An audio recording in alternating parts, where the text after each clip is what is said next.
going on YouTube? We're out here in the suburbs, yet again, back at it again with another video. So, on the off chance that I do go out in public, there are three things that I look for. The first is little kids on them little blue leashes. The second one is midgets.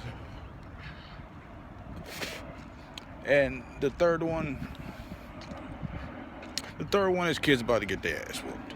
Now, I know what you're probably thinking. You're probably like, Black man, that's just so random. Who the hell goes out and looks for midgets? I'm not looking for midgets, personally. But how many of you can say that, you've had a bad day after having a midget sighting? You could broke your leg, got hit by a car, got struck by lightning,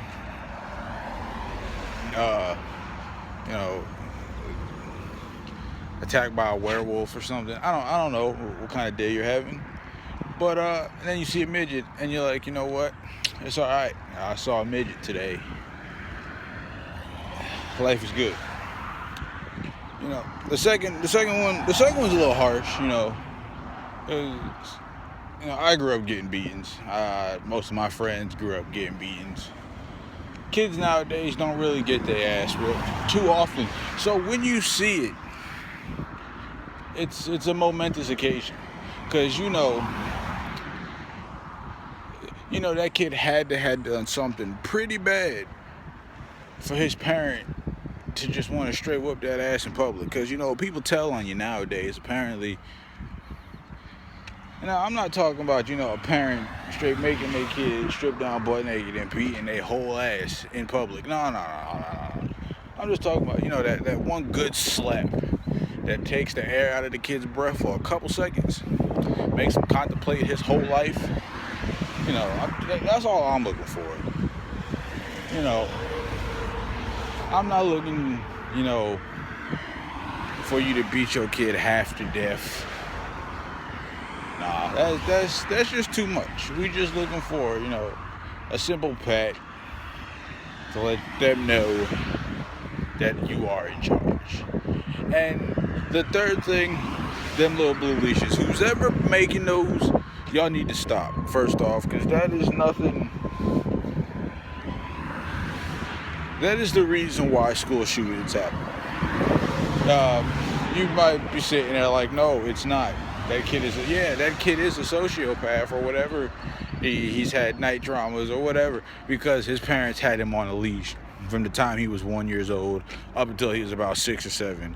That kid was running to grab some Skittles, forgot the leash was on, felt like he got drop kicked in the chest because the leash harness done stopped all of his movement, and now he's sitting there folded up like a lawn chair, suspended in midair, thinking about his whole life. Then he finally hits the ground. He got to do that depressing ass walk back to his mom and stand there like he's some type of goddamn dog. No, and that's just entertainment for people with real cute sense of humor like me. It's not good. Because you've seen it at least once. A kid get ready to take off into some direction, and that you're just waiting for it. You're just waiting for it to happen. He forgets that he's on the little leash, gets pulled back, then he sits there with that depressed look. Because when you think about it, you never see the girls.